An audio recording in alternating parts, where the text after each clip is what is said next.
why is it, and I asked the same thing about the school districts, and I'll ask it now about this government. Why do they want to raise taxes? What, besides more money for them, why are they not interested in doing these things? If they already know it, why won't they do it? Because it benefits certain groups. There's a coalition of the education community and people who, basically the people who live off of government spending. And that includes some business groups. People who build roads and bridges are working very hard to push for a tax increase.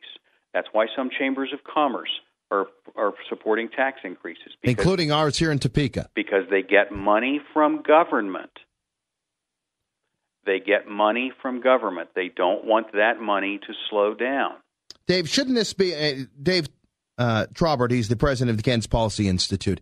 Dave, isn't this the time when Kansans are most open to recognizing that, you know what, it's time to trim the budgets? I mean, Kansans, by and large, are feeling this, whether or not they've lost their jobs. A lot, the numbers are, a number of people have been impacted by this, either in needing to continue working. Maybe they were at retirement age and they were looking to retire, but now their retirement benefits are way down because the market, hopefully, completely bottomed out.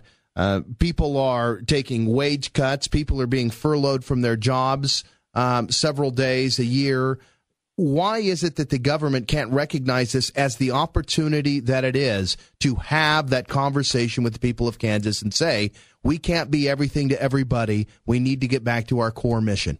That's a very good question, and I wish more taxpayers would ask their representatives why.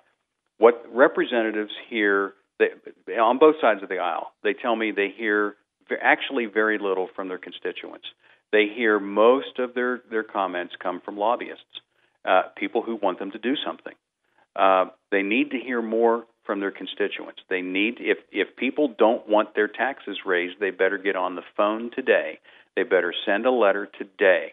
Actually, they better do an email because it's, the mail might not get it there fast enough. Phone calls and emails, they need to let their legislators know if they don't want a tax increase, if they want them to find ways to balance, to use the ways, not to find ways, just use the ways that exist. Like this bill we were talking about this morning, it just gives schools the more flexibility to use the money they have in the bank to educate kids.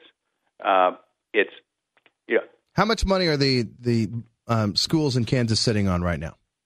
Well, if you count the total, which includes for bond payments and capital projects, it's over $1 billion.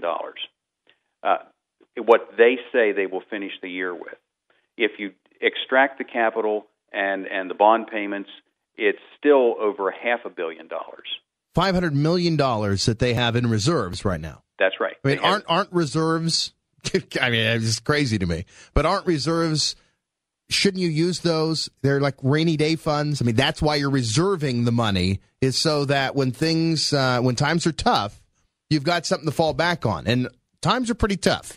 It is. And you know what? They actually say they are using some of those reserves this year. They started the year, I told you they're going to finish the year with a little over $500 million in these operating funds.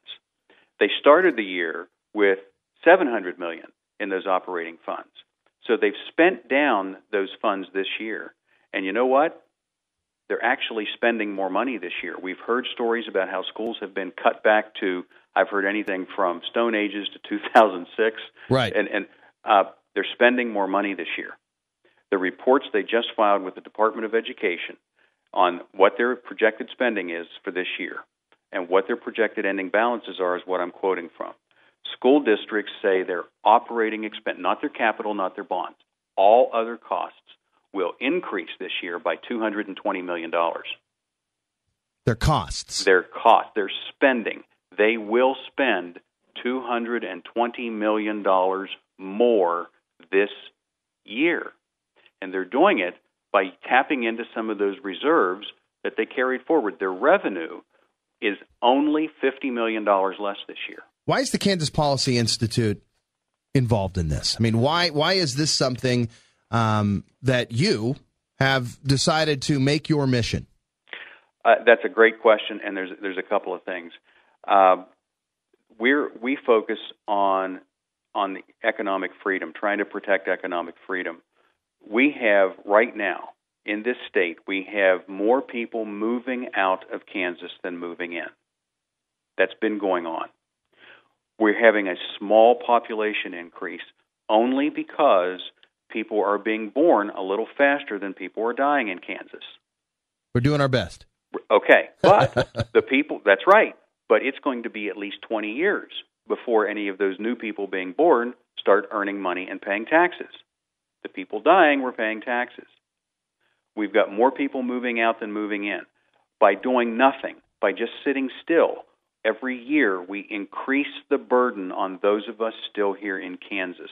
What we are trying to do at Kansas Policy Institute is to find ways that we can lower the tax burden on Kansans without cutting services, because we want there to be a prosperous Kansas 15, 20 years from now.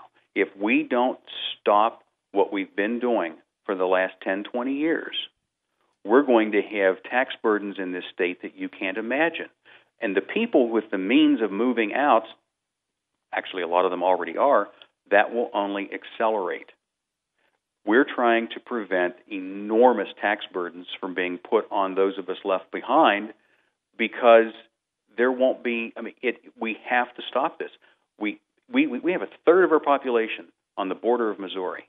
A third of the state's population can just go a short distance and pay less taxes.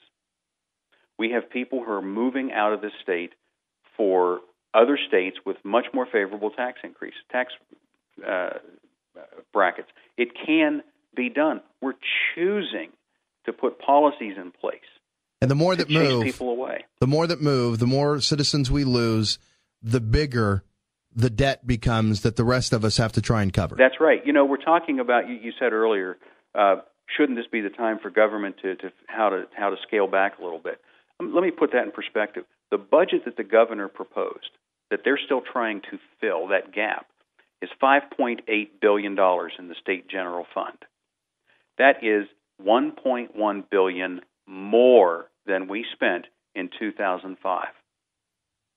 We're not talking about cutting government back to the 1980s. We're talking about just holding it steady. Is this the time to increase state spending by $400 million and put thousands of people out of work so that government can spend more money? Or should we be finding ways to save money, hold spending, and try to keep as many Kansans employed as possible?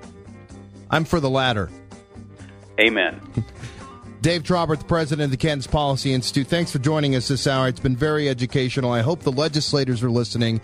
I hope that the citizens are listening and are going to reach out to their elected representatives and see if they'll live up to that word, which is to represent the people of Kansas. Thank you so much for your time today, sir. Thanks. Anytime. Bye.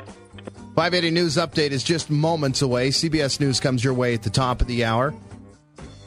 Interested in your thoughts on what Mr. Trabert had to share with us today. $5.8 billion, over $1 billion more than what we were spending in 2005. Wow. Moments away, the 580 News team going to get you filled in here on 580 WIBW.